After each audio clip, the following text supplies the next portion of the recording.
Welcome to IGCSE Chemistry, Topic 3, Part 3. In this topic we will be covering the reactivity of metals, the prevention of rusting and also looking at corrosion, redox reactions, displacement reactions, halide displacement reactions, and testing for ions. We will begin with oxidation and reduction. An oxidation reaction is one in which oxygen is added to a substance, but this isn't the only definition of oxidation that we've had. We also know that oxidation is the loss of electrons, so either the loss of electrons or the gain of oxygen. A good example of oxidation is the burning of methane in air. Oxygen is added to both the carbon and the hydrogen in the methane to form carbon dioxide and water. A reduction reaction is one in which oxygen is removed from a substance. We also know that reduction is the gain of electrons. An example of this would be the reduction of copper to oxide in the presence of hydrogen gas. The copper oxide is heated as hydrogen passes over it, and the oxygen is removed from the copper and water is also formed. As with many reactions, there isn't just reduction or oxidation taking place, often it's both. In this example, the hydrogen is being oxidized as it's gaining oxygen while the copper is being reduced. So a redox reaction is one in which both oxygen and reduction take place. Redox reactions are very common. Here's an example of one. We've got copper oxide reacting with magnesium to produce copper metal and magnesium oxide. The copper oxide is being reduced to copper, which means it's losing oxygen. The magnesium is being oxidized and it's gaining oxygen to become magnesium oxide. Redox can also be defined in terms of the gain and loss of electrons, as earlier mentioned. Oxidation is loss, reduction is gain, and to help us remember this we use the term oil rig. Reactions can be looked at in a number of ways. In this reaction we have copper oxide, which is an ionic substance made up of copper 2+ ions and oxide 2- ions. We've also got magnesium, which has no charge, reacting with the copper oxide to produce copper metal and magnesium oxide, which is again an ionic substance with Mg2+ and O2- ions. The first thing that we'll notice is that the oxygen remains unchanged. In the start of the reaction it's in the form of O2- ions, and at the end of the reaction it's also in O2- ions. Therefore it hasn't changed. It's sat by as the reaction's taking place, and we call this a spectator ion. By identifying the spectator ion, what it allows us to do is rewrite the equation removing the spectator ion or the substance that hasn't changed. So here we see the equation rewritten with the oxygen removed, and we have Cu2+ plus Mg makes Cu plus Mg2+. From this equation it's very easy to see which part or which substance has been oxidized and which one has been reduced.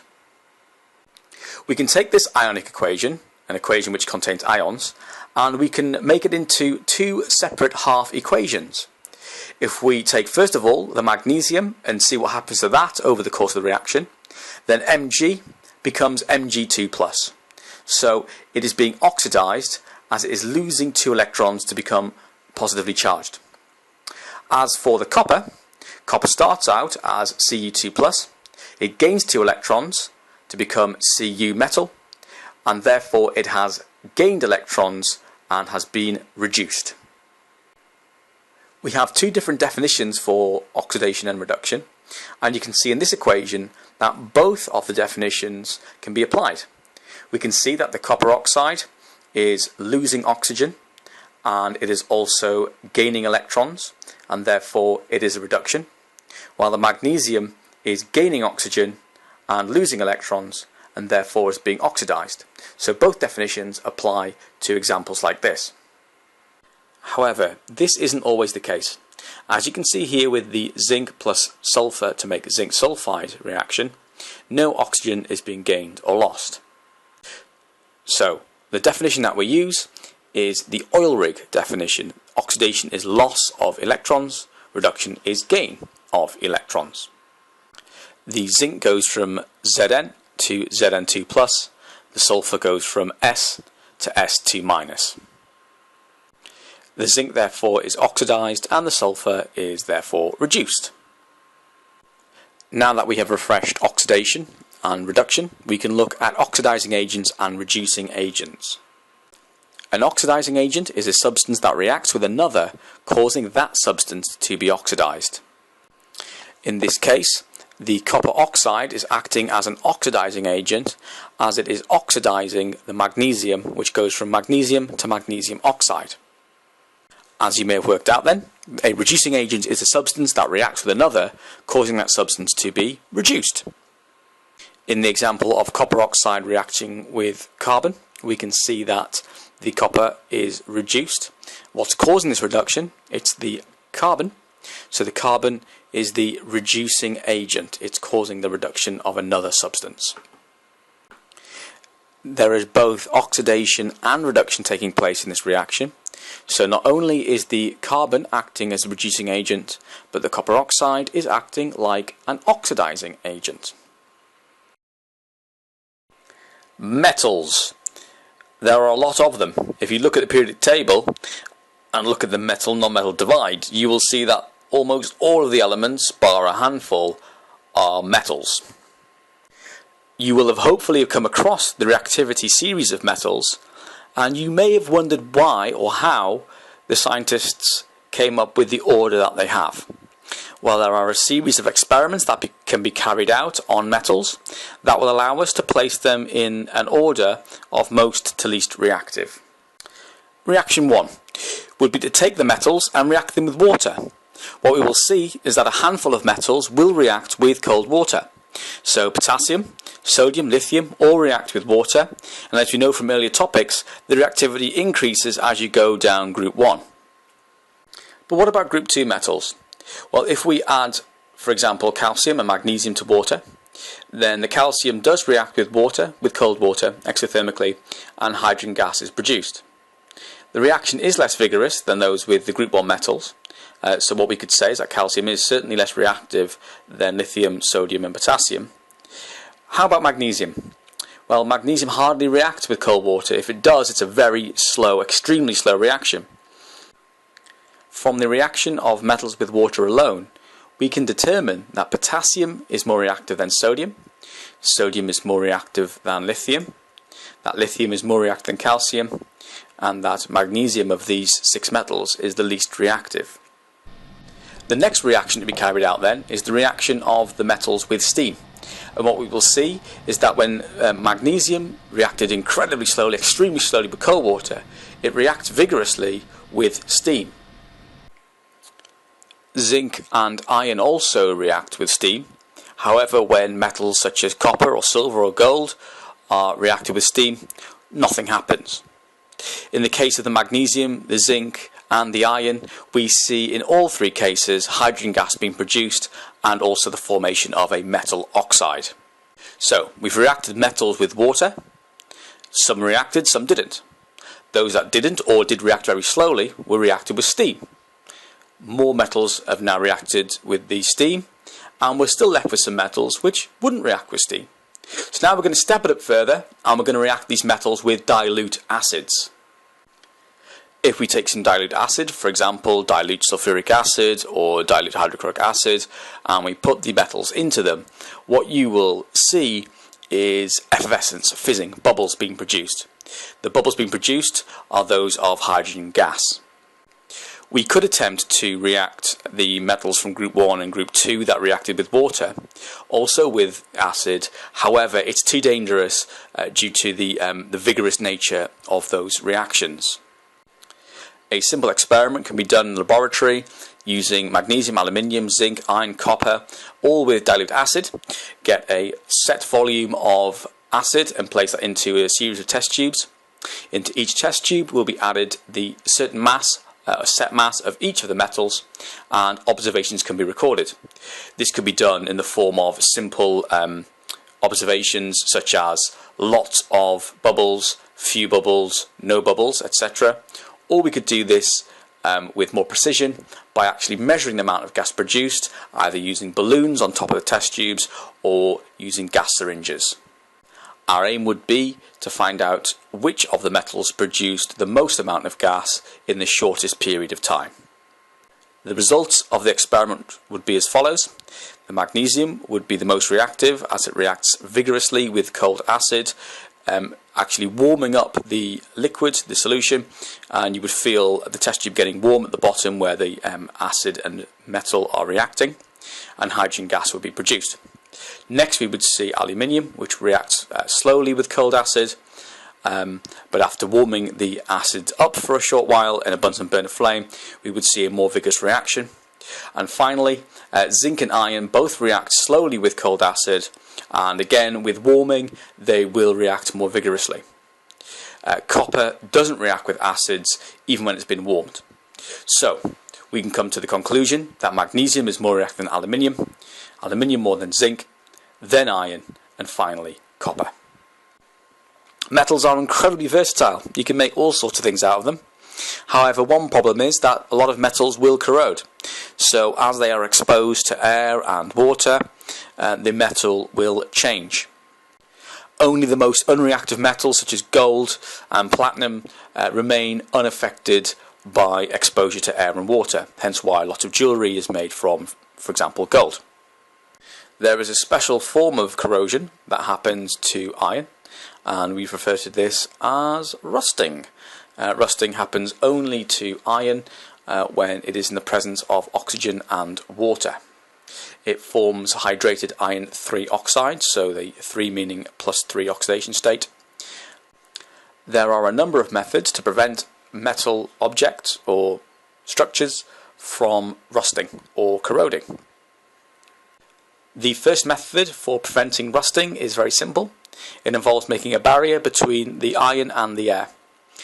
This can be done by, for example, painting iron, for example in gates that are in front of people's houses, by coating the iron with oil or grease, for example with a bicycle chain, and also the third option could be coating the iron in a layer of plastic. All three of these methods prevent the air from accessing the iron and therefore prevent rusting from taking place. This barrier method can sometimes very easily be overcome. For example, on cars. Cars are often made of steel, which contains iron. They paint the outside of the cars to provide this barrier. However, as you're driving along, small chips or bits of stone can hit the car, take off paint from the paintwork, exposing the iron or the steel to the air and allowing the car body to rust. So, a more effective method for preventing rusting is to use sacrificial protection.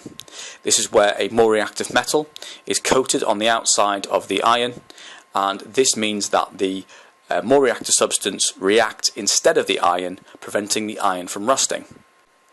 This method is referred to as galvanizing, and what happens is if the surface is scratched, the iron will not react. Instead, the zinc atoms will be oxidized. Instead, for example, zinc becomes Zn2+ plus 2U-. It is losing electrons and therefore being oxidized. Any of the electrons released in that reaction can then react with any iron ions, turning them back into iron atoms. Displacement reactions. If you get in the bath filled with water, you will displace some of the water, and if it's full enough, it will go over the side. So displacement is moving something out of the way or pushing something out of the way. When we talk about displacement in chemistry, what we are talking about is the displacement of one metal for another. So one metal being more reactive can move or push a less reactive metal out of the way. We can further test the order of reactivity in the reactivity series by doing a series of displacement reactions. So for example, we know that magnesium should be more reactive than zinc. So if we react zinc oxide with magnesium metal, we should see the magnesium taking the oxygen from the zinc to produce magnesium oxide and leaving zinc metal behind. However, if we try the reverse of this reaction, if we take magnesium oxide and react it with zinc, we would see that nothing will happen, and that is because the magnesium is more reactive than the zinc, so the zinc cannot displace the magnesium from the magnesium oxide. The Thermit reaction, which is used often to seal the gaps between new railway tracks, is an example of a displacement reaction. Aluminium metal reacts with iron oxide, which produce aluminium oxide and iron. This reaction would suggest that aluminium is more reactive than iron, and it displaces the iron from the iron oxide to form the aluminium oxide. The iron is displaced from its oxide, and therefore we're left with iron metal in a liquid form, in a molten form, which will then, when cooled, form solid metal between the gaps in the tracks. This is an example of a redox reaction, as the aluminium is being oxidized and the iron 3 oxide is being reduced to iron. These displacement reactions can be used to also determine the reactivity of non-metallic elements, for example carbon. In the reaction between lead oxide and carbon, we see that lead is formed, so lead metal, and carbon dioxide gas is produced. This suggests, or we can conclude that, lead is less reactive than carbon. Displacements can also take place between not just solid substances, but also in solution. So, a more reactive metal will displace a less reactive metal from a solution of one of its salts. What does that mean? Let's have an example. If we put zinc metal, or a zinc metal strip, into copper sulphate solution, which is blue, so copper sulphate aqueous, it will form zinc sulphate aqueous, so we'll make zinc sulphate solution, and we will also produce copper metal. This copper metal can be seen on the outside of the strip of zinc. If there is sufficient zinc metal present, then we will see the blue colour of the copper sulphate slowly disappearing as the zinc sulphate is formed in its place. If we take the 3 metals, magnesium, copper and iron, and 3 solutions, lead nitrate, silver nitrate and copper sulphate, we can determine the reactivity of these metals. If magnesium is placed in a solution of lead nitrate, what we see is the formation of lead crystals, which suggests that lead is being produced or being displaced, and therefore magnesium nitrate is being formed. So we know that the magnesium is more reactive than the lead. However, when copper wire is placed in lead nitrate solution, no reaction takes place. This suggests that the copper must be less reactive than the lead, as it cannot displace the lead from the lead nitrate. These are all examples of redox reactions. For example, the zinc with the copper sulphate reaction, what we can see is that zinc is being oxidized as it goes from Zn to Zn2+, and the copper is being reduced as it goes from Cu2+ to Cu. The spectator ion, in this case, the ion that remains unchanged in the reaction, is the sulphate ion. So SO42- is unchanged in this reaction and therefore can be removed to produce an ionic equation. Further to determining the reactivity of metals and also carbon, we can carry out displacement reactions to determine the reactivity of the halogens. We know from earlier topics that as you travel down group 7, the reactivity decreases. So as expected, when bromine is placed with potassium iodide in solution, we form iodine and potassium bromide solution. So that means that the iodine has been displaced and the potassium bromide formed. If we remove the spectator ion, which in this case is the potassium, which is K+ on the left and K+ on the right of the equation, we can see that we get the half equations which say that bromine is gaining electrons to form bromide ions, and the iodide ions are losing electrons to become iodine. So the bromine is reduced and the iodine is oxidized, so a redox reaction. If we were to compare the oxidizing power of chlorine, bromine and iodine, we would see that chlorine is the most powerful oxidizing agent, followed by bromine, and iodine would be the least powerful oxidizing agent. Testing for and identifying positive and negative ions. The first test is the test for positive metal ions. A flame test is carried out. This involves taking a loop of metal and it is cleaned with acid. It is then dipped into a powder of the metal salt. It is then placed inside a Bunsen burner flame, and the colour emitted will allow you to identify a number of positive metal ions. So we have a number of colours here. We've got lithium, calcium, sodium, copper and potassium. You may recognise the sodium, the yellow of the sodium associated with the sodium lamps in street lamps. Some of these other colours, for example the red and lithium or the green from the copper, you may have seen in fireworks, which sometimes do contain different metal salts to give the distinctive and characteristic flame colours that we see in this test. Further to flame testing, some of the metal ions can be identified by reacting them with sodium hydroxide. Most metal hydroxides are insoluble, not all of them, but most. And that means that if a solution of sodium hydroxide is reacted with a solution of the metal ion, we will get a precipitate of the metal hydroxide. Some of the important colours that you will see are blue precipitates formed when copper 2+ ions are present in the formation of copper 2 hydroxide. An orange brown precipitate is formed with iron 3 ions present to form iron 3 hydroxide. And when iron 2 ions are present, you will see a green precipitate being formed of iron 2 hydroxide. However, if the iron 2 hydroxide is left out in the air, the iron 2 hydroxide will be oxidized to iron 3 oxide, and the solution will start turning from, the precipitate will start turning from green to orange brown. Another positive ion that can be identified using the reaction with sodium hydroxide is the ammonium ion.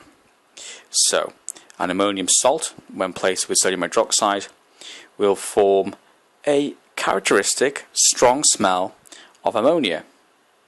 So, rather than being a visible clue to the presence of the ion, instead you will be able to smell the ammonia gas which is being produced. If the resulting solution is warmed, the ammonia gas can be liberated from the test tube, and by placing a damp piece of red litmus at the opening of the test tube, you will see that the ammonia, which is an alkali, will turn the red litmus paper blue. Testing for negative ions. The first test for negative ions includes the testing for the presence of carbonate, CO3 2- ions. When, for example, hydrochloric acid is added to a solid carbonate, fizzing will occur. This is carbon dioxide being produced. The carbon dioxide can be collected and tested by bubbling it through lime water, which should go from clear colourless to cloudy white. The second test for negative ions are the tests for the halide ions. So, solutions of the halide ions, or the suspected halide ions, chloride, bromide, iodide, are added to silver nitrate after being acidified with nitric acid. If the halide ions are present, then you should see a white precipitate form, which would indicate the presence of chloride ions, a cream precipitate of silver bromide formed, showing the presence of bromide ions, or a yellow precipitate being formed, showing the presence of iodide ions from silver iodide. It is important to note that the nitric acid is added first to remove any interfering ions such as hydroxides or carbonate ions that may be present that would interfere with the experiment. The final test for negative ions is for the presence of SO4 2- ions or sulphate ions. These can be identified by taking your solution which contains your sulphate ions, acidifying it with hydrochloric acid, and then adding barium chloride. If the sulphate ions are present, then a white precipitate of barium sulphate will be produced. Again, the acid is added first to remove any interfering ions such as hydroxide or carbonate ions.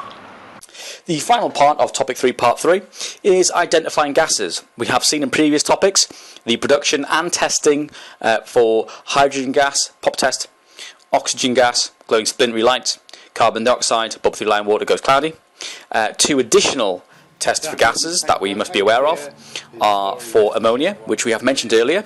Ammonia will turn damp red litmus paper blue because ammonia is a base. And also we need to know the test for chlorine. Chlorine gas will bleach damp litmus paper, turning it white.